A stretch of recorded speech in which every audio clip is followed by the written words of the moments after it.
Welcome everyone to the Lofi Poli Sci podcast. I'm your host, Michael Pickering. That's right, Lo-Fi's and low fidelity, low quality, in-your-face, messy as can be global news show. Here we're going to talk about that famous question, what's going on in the world today? We'll be covering 5 headlines from across the globe and then choose one to go into a more detailed analysis. The news fresh off the press. Source, BBC News, Africa section. Nigerian woman put up for sale in Lebanon, rescued. The Lebanese man arrested for human trafficking was caught by Lebanese officials after tracing his Facebook account to his location. Facebook, which he used to try to sell the woman as a maid or a domestique for $1,000. BBC's investigative journalists have uncovered a large black market industry of selling women in such a way using Facebook and other platforms online. The implications. It's so often we have to report on the tragedy of human trafficking across the globe. It's a welcome change that authorities were able to save a life this time. Let us hope this opens a new chapter in the fight against human trafficking, one in which more people will be saved, and we can rejoice in their return to freedom. Next up, source, Reuters World News. EU opens new legal case against Poland over muzzling judges. That's right, students of Lofi Poli Sci, the EU and Poland are back in the headlines again. We've reported in the past how the EU has ruled against Poland's ruling Law and Justice Party for the censorship and new laws making it possible to discipline judges that do not follow the party line. Well, the EU is now giving the country 2 months to change its ways. The implications. The Law and Justice right-wing nationalist party is holding firm on its laws, pushing against the intrusion of the EU into Polish internal politics. While they may have a point about invasion of sovereignty, Poland surrendered that sovereignty to become part of a pro-democracy economic union. Hey, EU, maybe it's time you pass Poland a dictionary on what you mean by the word democracy. Maybe they're using North Korea's definition. Footnote. Lo-Fi listeners will remember that North Korea's real name is actually the Democratic People's Republic of Korea. Moving on.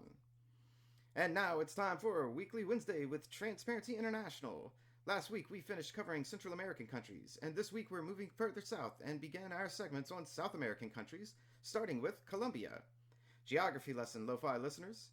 Colombia borders the Caribbean Sea to the north, Venezuela to the east, Brazil to the southeast, Peru and Ecuador to the south, and the Pacific Ocean to the west.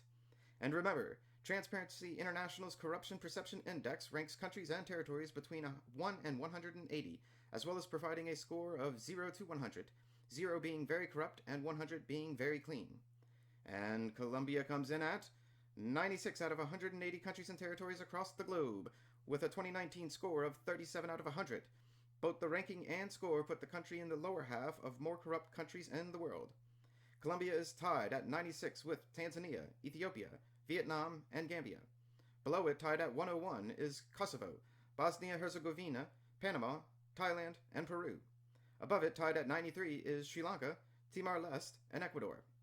These are 13 countries across the globe with very similar levels of corruption in their business worlds and governments, although the degree between each varies across each case. Colombia has been fighting the effects of hosting some of the most powerful drug syndicates on Earth for the past 50 years, as well as a long-term insurgency, or freedom fighters turned drug runners and kidnappers, the FARC, since 1964. The FARC, or Revolutionary Armed Forces of Colombia, have in recent years held peace talks with the Colombian government, sometimes successful, other times not. While the chance for peace between the FARC and the government has looked promising, we're still waiting to see how, and if, this 56 years conflict will come to a close. We'll be watching, Colombia. We'll be watching. And now for our headline in the Spotlight segment. Source, Reuters World Section. Russia flies nuclear-capable bombers over the Baltic Sea in training exercise. Quick geography lesson for Lo-Fi Poli Sci students. The Baltic Sea is in northeastern Europe and is surrounded by, in order north to east and circling around back to the north, Finland, Russia, Estonia, Latvia, Lithuania, Poland, Germany, Denmark, and Sweden. The 2 Russian bombers were intercepted and escorted by fighter jets from Finland, Denmark, Poland, and Sweden. Russian government officials stated that this was a routine training exercise and done in international waters, making it completely legal. The background and implications of this story. Let's talk about training exercises for a second, Lo-Fi listeners.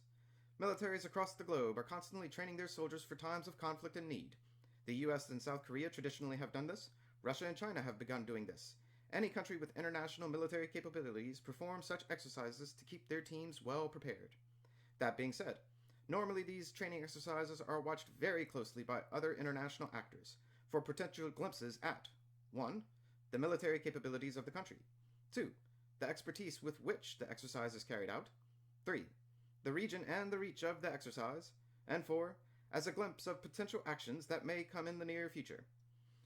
The thought process is, if you're practicing sending bombers over the Baltic Sea, Russia, it means you're making and practicing a military strategy for a reason.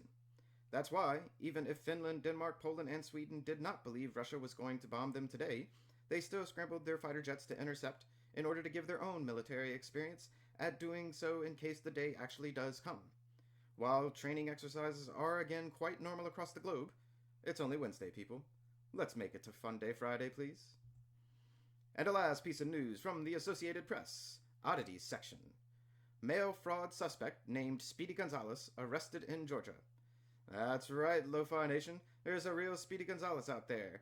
And just like your favorite cartoon mouse, this Speedy loves that cheddar too. He was reported stealing checks from neighbors' mailboxes, then speeding to cash them, then speeding away from authorities and arrest warrants in Alabama and Georgia, and briefly being spotted in Tennessee before returning to Georgia, where Speedy eluded the coppers for more than a month before he was finally caught for his heinous cheese-stealing crimes against Georgians. The implications. Leave people's cheddar alone, Lo-Fi Nation. No one likes their cheese being stolen. And a side note to criminals everywhere. Leave cartoon characters out of your ridiculousness. Think of the children, man. Think of the children. And that's a brief snapshot of what's going on in the world today. Please write in with your questions, comments, or requests for our news segments to Lofi Poli Sci at planetmail.com. That's Lofi, L-O-F-I, Poli, P-O-L-I, Sci, S-C-I, at planetmail.com. Let me say thank you so much for listening. Stay safe, wash those hands, and I'll see you on the next episode of the Lofi Poli Sci podcast. Pickering, signing off.